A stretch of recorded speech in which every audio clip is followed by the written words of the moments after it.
Bonjour les amis, bienvenue sur PowerTrade, la chaîne des stratégies d'investissement simples et efficaces. Allons voir tout de suite le tableau récapitulatif des valeurs qui composent le portefeuille PowerTrade. On n'a rien acheté, rien vendu aujourd'hui et notre portefeuille continue de progresser puisque nous sommes à 43,47%.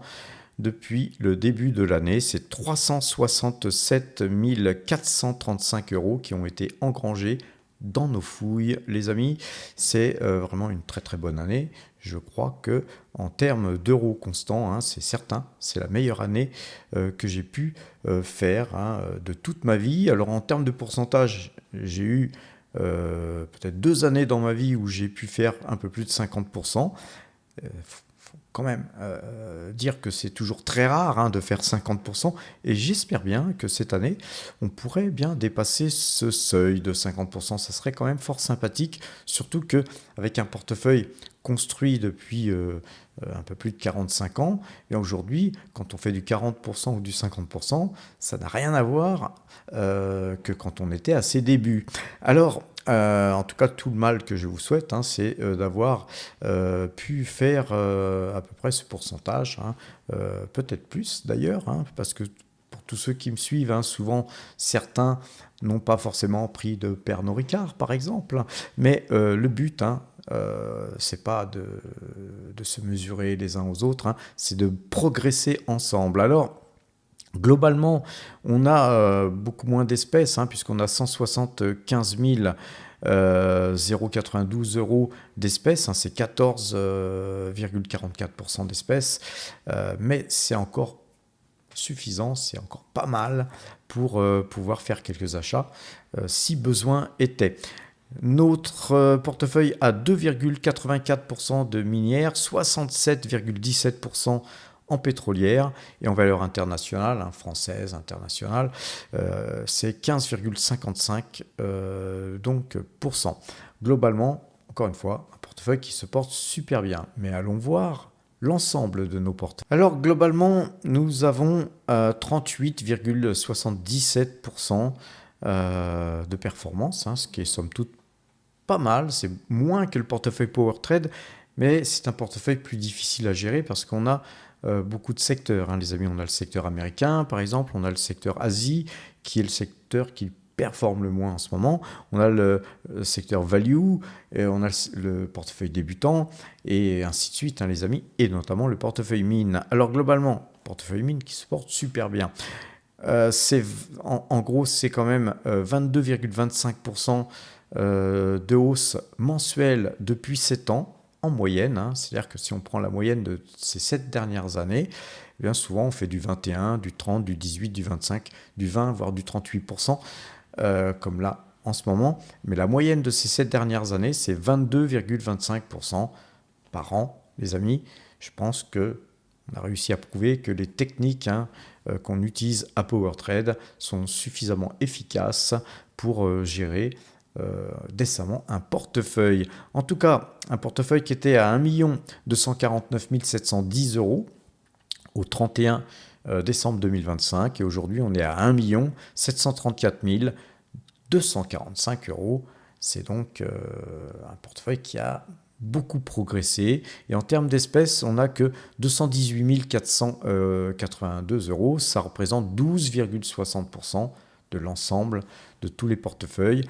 Et voilà, tous ces portefeuilles mis les uns à côté des autres, pour moi, ça finit par faire qu'un seul portefeuille, puisque c'est mon argent en fait.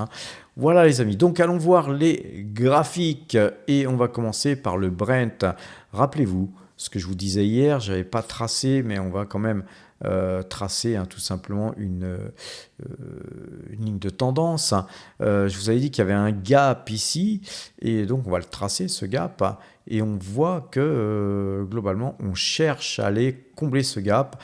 Et donc depuis, je vais aussi tracer ce gap en entier, on voit que globalement ce gap, c'est un espace, un vide en fait, où on avait décroché en cette journée du 27 juillet. Et vous voyez que on avait décroché, mais on avait tenté de rentrer en perforation de ce gap sans succès. On a redécroché ensuite, et on est revenu timidement, Et on a tenté encore, on n'a pas réussi à donc rentrer dans le gap, hein, en fait, pour repartir, prendre un petit peu de force, hein. D'ailleurs, on n'a pas pris beaucoup de force, et repartir fortement.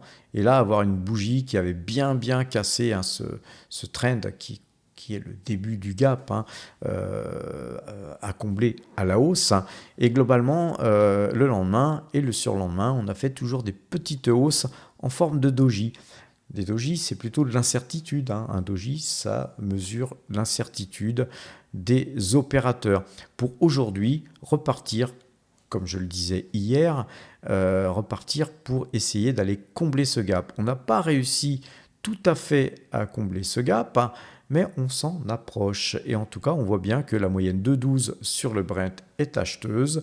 Si on regarde Ichimoku, je vous l'ai montré là, dernièrement, on était en train d'attaquer et là, on est sorti de Ichimoku. Nouveau signal d'achat. On attendra quand même une bougie qui se détache.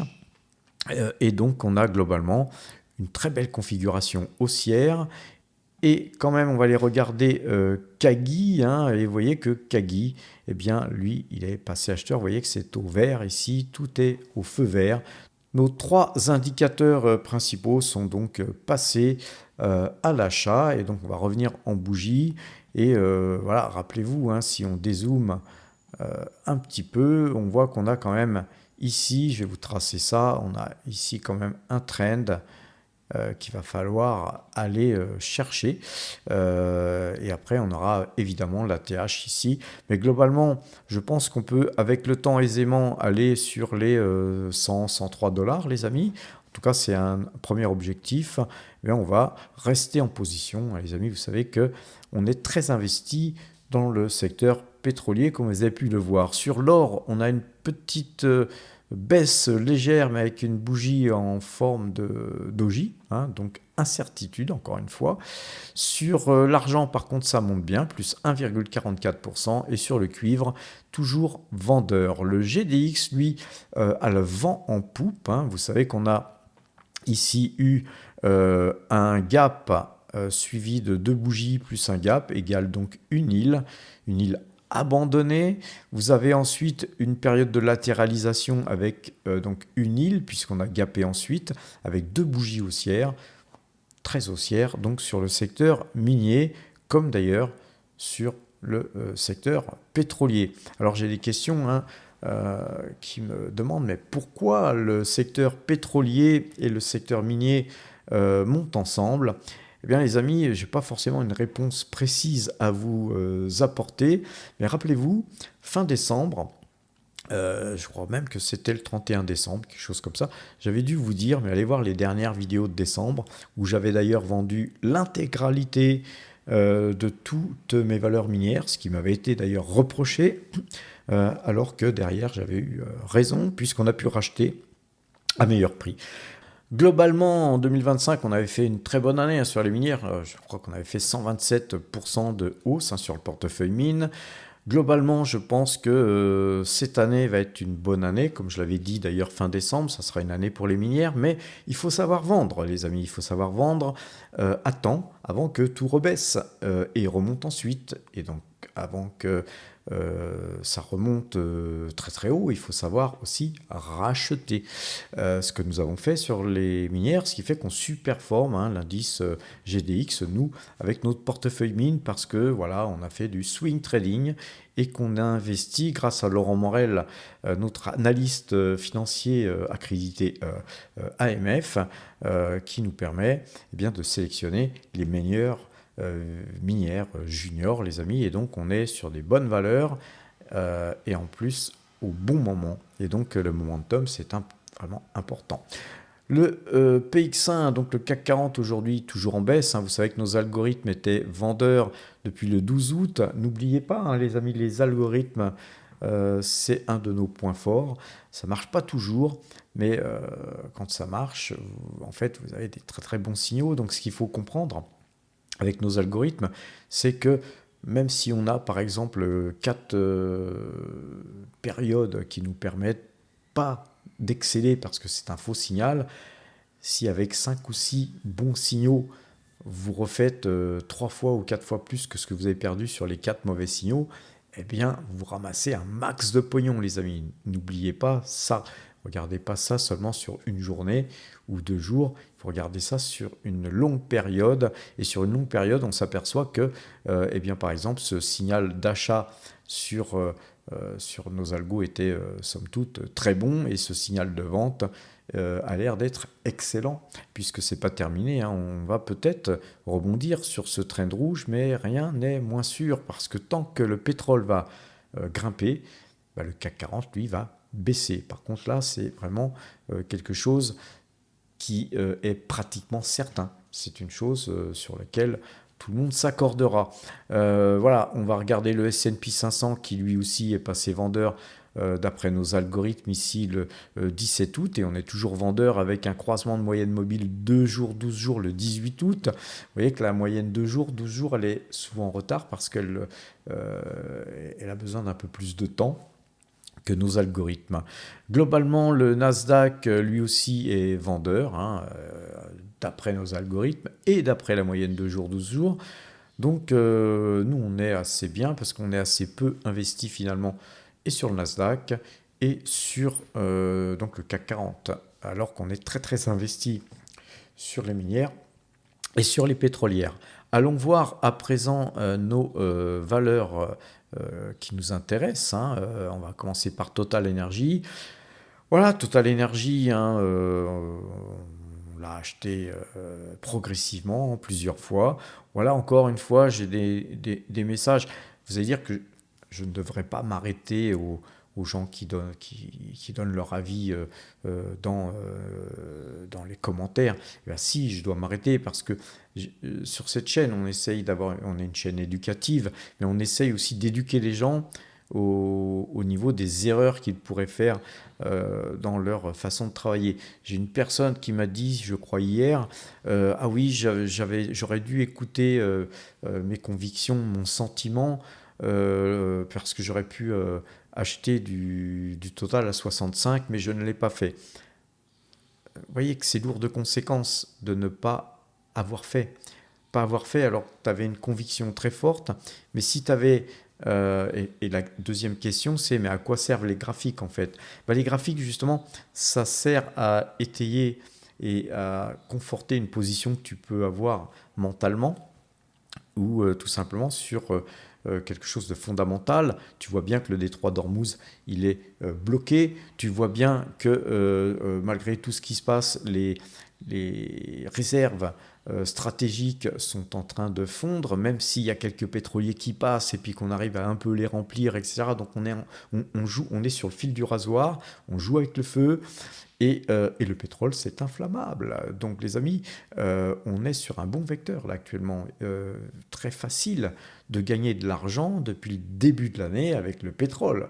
Depuis cette guerre Iran-États-Unis, moi, je trouve que le marché il est facile parce qu'il est facile à lire. Il suffit de lire un petit peu et de comprendre le dialogue de Trump et on se fait des burnes en or, les amis. C'est aussi simple que ça. Après, je ne comprends pas qu'il y en a qui se masturbent l'esprit à se dire oui, mais si Trump, ceci, mais si cela, donc j'achète pas parce que gna gna gna gna gna. Les graphiques nous disent d'acheter, on achète. Les graphiques nous disent de vendre, on vend. Parfois même, on a gagné beaucoup d'argent et on pense que le marché est haut. On sort des graphiques et on se dit on prend le pognon, ce qui est pris n'est plus à prendre. On peut prendre en partie, où on peut prendre tout. Et après, de toute façon, souvent après des fortes hausses ou des sorties de Bollinger, le marché retrace et on rachète à meilleur prix. Ou on fait autre chose. On pourrait vendre, par exemple, nos Total, là, qu'on a acheté dernièrement, prendre les plus-values. On doit avoir fait, je ne sais pas, en 3-4 jours, quelque chose comme 25 000 euros, je n'ai pas compté en gros, mais notre portefeuille gagne pratiquement 1% par jour. Et ce n'est pas un petit portefeuille, hein, les amis. Donc vous voyez ce qu'on gagne, on pourrait prendre. Eh bien, on ne prend pas. On ne prend pas parce qu'on pense qu'il y a encore de la place là-haut. Vous voyez, ce train blanc là-haut, je pense que c'est un minimum. Et après, si on a tort, de toute façon, les graphiques vont nous dire qu'on a tort. Et dans ce cas-là, on prendra les décisions qu'il faut à ce moment-là. Mais ne pensez pas que vous êtes capable de pricer le marché en vous disant moi je vais vendre au plus haut, ça sera ici, ou moi j'attends que ça descend là pour acheter, Parce que, les amis, je sais pas, vous avez une boule de cristal ou vous lisez dans le marc de café.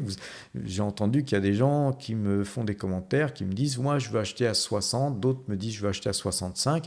Mais les amis, depuis que vous me dites ça, on est à 78. Prenez acte. Faites fonction de ce que le marché fait. Faites fonction de l'analyse graphique. À partir du moment où vous faites ce qu'il faut, vous allez gagner un max de pognon. C'est comme ça. Bien sûr, de temps en temps, vous aurez des faux signaux, vous prendrez des claques. Mais ce sera des petites claques, des petits camouflets, les amis. Il ne faut pas rester là, les bras croisés, à voir le marché partir. Quand il faut y aller, il faut y aller. Comme disait ma grand-mère, avant l'heure, c'est pas l'heure. Après l'heure, c'est plus l'heure. Et en bourse aussi, les amis. Donc, très belle configuration graphique sur cette belle valeur qui est Total, qui est notre plus grosse ligne, je vous le rappelle. Elle est non seulement notre plus grosse ligne sur le portefeuille PowerTrade, mais je peux le dire aussi, elle est aussi notre plus grosse ligne sur notre portefeuille PEA. Globalement, on avait acheté Cenovus dernièrement. Alors Cenovus, même avec ces deux bougies rouges, nous fait gagner, je crois, quelque chose comme 7 ou 8% depuis qu'on l'a acheté. Et on conserve, parce que je pense qu'on va aller plus haut. Puis après, si jamais on a tort, eh ben, soit on stoppera avec des plus petits gains, ou soit on conservera en fond de portefeuille, on avisera en conséquence au moment opportun. Pour savoir exactement quand je vends, quand j'achète d'ailleurs, les amis, Passé Premium ou Passé Pro, il y a des liens en description. Sur Petrobras, très belle hausse. On a acheté Petrobras, vous savez, sur ce croisement de moyenne mobile 2 jours, 12 jours. On l'avait déjà en portefeuille. C'est une valeur qui nous a fait gagner énormément d'argent, qui nous a versé énormément de dividendes, avec des dividendes exceptionnels en plus. Et là, aujourd'hui, nos Petrobras, même avec celles qu'on a achetées, sont des actions gratuites. On conserve, bien sûr, on laisse filer. On verra pour vendre peut-être à un moment donné. Ecopétrol, petite baisse de 0,22%, mais toujours acheteur, d'après cette moyenne de jours, 12 jours. Très belle hausse sur Implay Oil, qui gagne 2,41%. Et sur Transocéane, une valeur qu'on a achetée il y a peu ici sur ce croisement de moyenne mobile de jour, 12 jours. Très très beau mouvement, donc on conservera. Et sur Chevron, pareil, on a bien acheté sur Chevron. On conserve un titre qui ne gagne que 0,49% au moment où je vous parle. Et Parex retrace un peu, mais vous voyez, cette hausse me fait penser que c'est un peu normal qu'on retrace. Et sur Northern Oils and Gas, très belle configuration. Même si on retrace un peu, on va aller regarder sur les bandes Bollinger. Eh bien, vous voyez qu'on a touché la bande Bollinger, on retrace. Voilà, on n'avait pas de sortie. Je pensais qu'on pouvait avoir une sortie, mais non.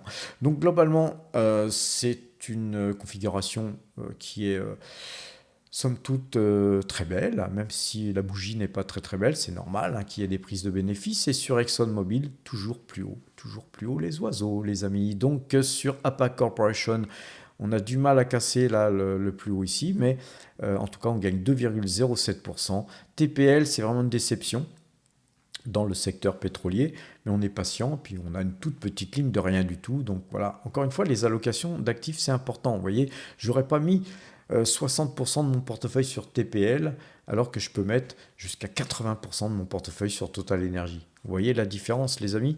C'est une question de confiance, et la confiance, ça se gagne. Et je pense que Total Energy m'a fait gagner tellement d'argent dans ma vie que voilà, j'ai confiance, je la connais bien, je la traite bien, je la sens bien.